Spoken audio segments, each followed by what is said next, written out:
yang menyinggung rasa nasionalisme saya itu ketika pejuang-pejuang kemerdekaan dari nenek moyang kita tuh katanya Habib. Yang menentukan merdeka tanggal 17 itu Habib. Waduh. Jadi TV Al-Waha. Hot Inspirasi.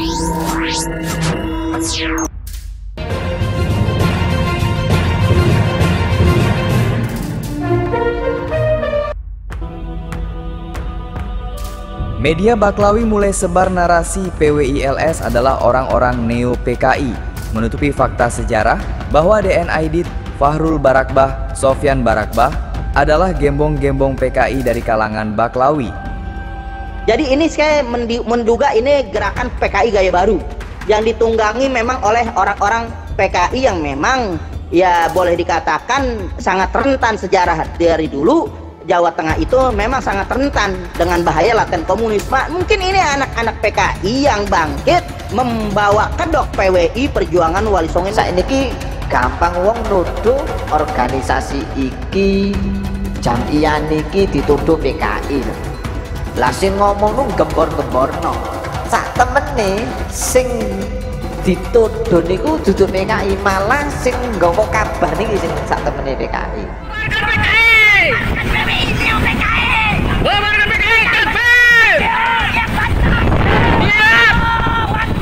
Sampai tak diprovokasi, iku anu glorong ini PKI wis perang ae takbir siap perang, sejak dipercaya bulan wong ngedabrus ngono ae. Nah, aja sampai jenengan terpengaruh ambil model wong sing koyo ngene iki.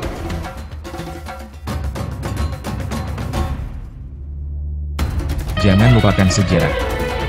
Berikut adalah beberapa peristiwa sejarah yang berkaitan dengan tokoh-tokoh yang disebut Habib di Indonesia.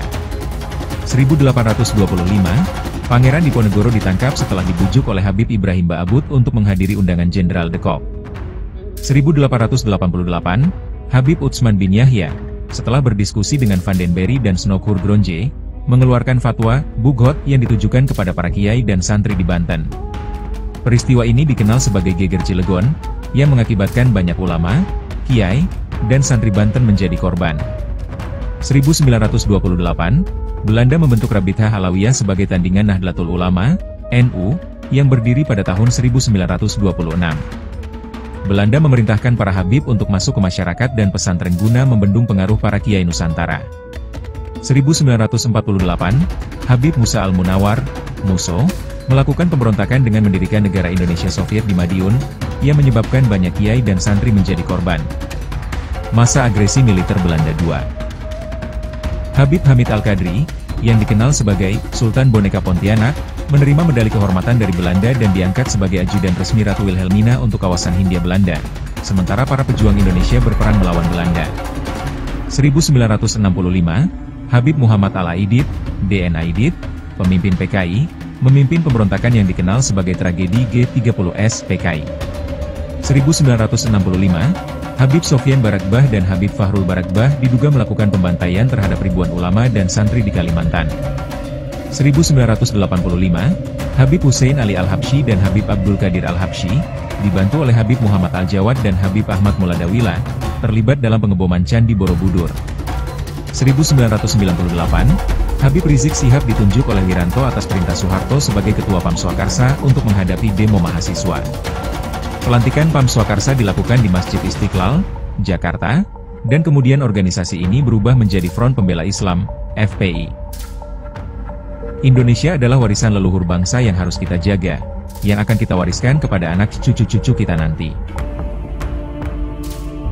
Pasca bentrokan di Petarukan Pemalang antara PWILS dengan organisasi terlarang FPI, publik tidak hanya dipertontonkan drama playing victim seorang Baklawi Rizik yang menuduh laskar PWILS membawa senjata tajam ketika bentrok melawan pasukan jongosnya. Di ruang maya, narasi busuk dari golongan mereka pun tak kalah panasnya. Tuduhan tendensius yang menyudutkan PWILS sebagai ormas neo-PKI pun bermunculan di mana-mana. Akun-akun anonim dan buzzer yang tergabung dalam jaringan lama Muslim Cyber Army MCA kembali menghidupkan propaganda basi di mana kelompok yang berseberangan dengan golongan mereka akan dicap sebagai komunis, anti ulama, dan musuh Islam. Narasi yang sama ketika dahulu kelompok mereka berseberangan dengan tokoh-tokoh Nahdlatul Ulama. Kala itu para kiai NU banyak yang dicap sebagai antek PKI oleh gerombolan mereka. Bahkan gerakan pemuda Ansor dengan pasukan Bansernya yang dahulu berdarah-darah menumpas PKI pun malah difitnah sebagai sarang PKI, hanya karena berbeda pilihan politik dengan gerombolan mereka. Namun itu dulu, ketika kelompok mereka merasa besar melebihi kebesaran Nahdlatul Ulama. Yang menyinggung rasa nasionalisme saya itu ketika pejuang-pejuang kemerdekaan dari nenek moyang kita itu katanya Habib. Yang menentukan merdeka tanggal 17 itu Habib. Waduh. Jadi klaim-klaim seperti itu terganggu gitu ya? Ada surat resmi Bung Karno. Ya, dalam surat menyuratnya dengan Hasan itu, dia merasa jengah dengan Habib. Saya nih kok begini ya, Habib nih kok begini, merasa meninggikan diri. Saya tidak suka kata Bung Karno. Ada suratnya. Ada suratnya itu? Ada suratnya. Nanti bisa dilihat. Jadi Bung Karno tuh tidak bersahabat dengan Habib. Bahwa mungkin kenal tuh iya. Bahkan sesudah merdeka ketemu lalu di foto-foto itu iya. Gitu. Apalagi memberikan posisi yang lebih tinggi gitu ya. Ada itu ya? Iya, ada surat menyurat Bung Karno dengan Hasan itu. Saya tidak setuju. Seakan-akan Habib ini kelas tersendiri gitu tuh Bung Karno. Gitu. Nah dan ya tidak apa-apa sih jadi warga negara biasa, tapi jangan melebih-lebihkan ya. Seakan-akan dia lebih hebat. Apalagi ketika kasus itu rame kan, cerita-cerita bahwa misalnya ya ada seorang Habib itu minta uang ke kiai di Jawa Tengah gitu, ketika minta 40 juta, saya hanya punya 10 juta, ditempeleng katanya. Astaga. Iya. Lalu di Madura itu ada seorang punya istri cantik, kalau kamu ingin masuk surga keturunanmu diminta istrinya, dibolehkan gitu. Dan orang-orang di kampung kita biasanya yang merasa bangga banget gitu. Ini sejak kapan kita jadi budaknya orang-orang Yaman? Maka saya sebagai anak bangsa tersinggung, apalagi cerita-cerita hurufatnya itu bisa nurunkan emas. Kalau bisa nurunkan emas banyak di YouTube itu, Pak. Iya, mula-mula bahwa kalau seorang Habib yang gila itu lebih mulia dari 70 kepala kiai gitu kan ada. Nah ketika cerita itu beredar kan ada yang berteriak tuh, Habib yang dari Habib yang rambut perak itu sama Habib Rizik, coba tunjukkan kepada saya, akan saya hajar sendiri kalau ada Habib begitu. Dikeluarkanlah omongan Habib Taufik, omongan ini, semua video-video itu keluar, semuanya video bohong. Kayak video-video tadi enggak dihajar tuh gitu. Sudah disebut ini alamatnya, ini namanya, tanggal sekian, ngomongnya ini sih, enggak ada dihajar, katanya mau dihajar sendiri katanya. Ayo Sejak adanya polemik nasab yang membongkar kepalsuan nasab golongan Ba'lawi Yaman sebagai zuriat Rasulullah, mereka sama sekali tak berani menyentuh para ulama NU, apalagi menuduh para kiai maupun Ansor dan Banser sebagai antek PKI dan sebagainya. Sebab mereka akhirnya sadar, ternyata kepada para kiai NU dan kebesaran Nahdlatul Ulama lah tempat mereka mencari perlindungan terakhir ketika nasab golongan mereka dibongkar kepalsuannya oleh kader-kader terbaik Nahdlatul Ulama. Dan sekarang, ketika yang dianggap sebagai musuh oleh mereka adalah PWILS, wadah para ulama dan warga NU yang sudah tercerahkan akan kepalsuan nasab gerombolan mereka sebagai zuriat Rasulullah, ternyata pola-pola lama dan basi menarasikan kelompok yang berseberangan dengan mereka sebagai antek PKI pun kembali mereka lontarkan di berbagai media. Pasca bentrokan antara PWILS dengan ormas terlarang FPI di Pemalang, muncul ratusan unggahan yang menyebut bahwa PWILS adalah komunis berjubah, musuh ulama, bahkan musuh Islam. Narasi yang sama ketika dahulu mereka berseberangan dengan Nahdlatul Ulama. Gerombolan mereka nampaknya memang jenis manusia-manusia bodoh yang tidak bisa mengikuti perkembangan media. Jika dahulu mereka menarasikan para kiai NU, Ansor dan Banser sebagai antek PKI, mungkin hal tersebut sedikit banyak bisa berhasil menghasut sebagian umat Islam. Sebab kala itu, warga NU masih takut membongkar dosa-dosa kaum Habib yang masih diyakini sebagai keturunan Rasulullah. Sehingga warga NU diam saja, meskipun kala itu sebenarnya banyak warga NU yang sudah tahu bahwa gembong-gembong PKI justru adalah orang-orang dari kelompok mereka. Berbeda jika narasi tersebut dilontarkan di masa sekarang, di masa ketika sebagian besar warga NU sudah sadar bahwa gerombolan mereka adalah kaum cucu palsu baginda Rasulullah. Ketika mereka melontarkan narasi bahwa PWILS adalah antek ataupun neo PKI, maka semua orang akan dengan sangat berani membongkar fakta bahwa gembong-gembong PKI zaman dahulu justru adalah orang-orang dari kaum Baklawi. Di Kalimantan ada Sofyan Barokbah dan Fahrul Barokbah yang pernah menjadi buronan tentara baret merah. Sementara di Jawa ada DN Aidit yang menjadi pimpinan tertingginya. Meskipun kaum Baklawi tidak mengakui bahwa DN Aidit adalah orang dari kalangan mereka dan organisasi resmi mereka Robitoh Alawiyah pernah membantah. Namun fakta sejarah justru memperlihatkan bahwa bantahan dari Robitoh Alawiyah semakin membuktikan bahwa ormas nasab tersebut isinya adalah manusia-manusia pendusta. PKI yang mana? Ketua umum PKI itu Aidit, Ba'alawi. PKI yang mana? Dalam situs resmi Kepustakaan Presiden perpusnas.go.id ini tidak bisa dipungkiri data lengkap tentang dirinya tertera di sana. Pada dasarnya adalah bahwa DN Aidit memiliki nama asli Ahmad Aidit. Bapaknya adalah Abdullah Aidit, kakeknya adalah Ismail, seorang tokoh di daerah Belitung.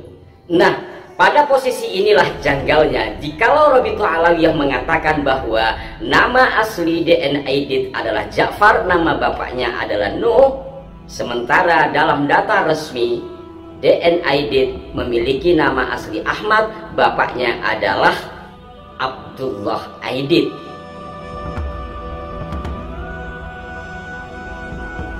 Bukan kaum Habib namanya jika mereka tidak berdusta demi kepentingan kelompoknya, termasuk juga dengan membuat silsilah dan riwayat palsu mengenai sosok DN Aidit bertentangan dengan data yang tercatat dalam Pustaka Nasional Republik Indonesia, agar bangsa Indonesia tidak pernah tahu fakta yang sesungguhnya bahwa gembong PKI tersebut adalah bagian dari golongan mereka.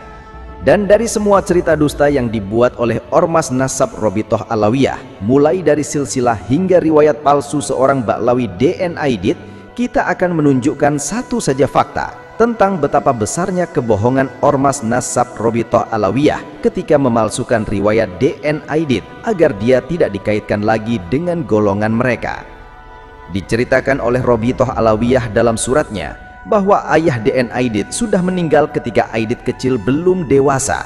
Padahal jika kita menelusuri sejarah, terutama ketika proses penangkapan gembong PKI tersebut oleh Angkatan Darat Indonesia, maka di sana kita akan menemukan fakta bahwa ketika Angkatan Darat menyerbu rumah DN Aidit pasca tragedi berdarah, Angkatan Darat tidak menemukan Aidit di rumahnya dan hanya menemukan ayahnya, yakni Abdullah Aidit, yang sedang mengurus cucunya selama DN Aidit menghilang dari rumah. Abdullah Aidit pun sempat ditangkap oleh Angkatan Darat yang kemudian oleh Perdana Menteri Khairul Soleh. Ia kemudian dibebaskan lalu pulang ke Belitung hingga akhirnya ia meninggal di sana. Ini adalah bukti nyata bahwa Ormas Nasab Robitoh Alawiyah telah berdusta, memalsukan sejarah DN Aidit yang sebenarnya agar bangsa Indonesia tidak tahu bahwa pimpinan PKI yang membantai para jenderal dan para ulama pribumi kita adalah orang dari golongan mereka, kaum Habib keturunan Ubaidillah, si cucu palsu baginda Rasulullah.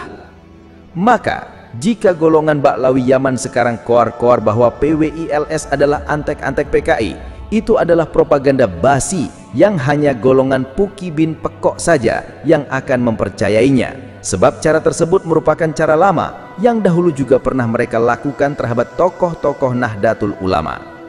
Sekeras dan sehebat apapun gerombolan Baklawi Yaman menuduh kelompok lain adalah antek komunis, neo PKI dan sejenisnya, mereka tidak akan bisa mengingkari fakta bahwa negeri asal mereka Yaman justru menjadi basis paham komunis satu-satunya di Timur Tengah.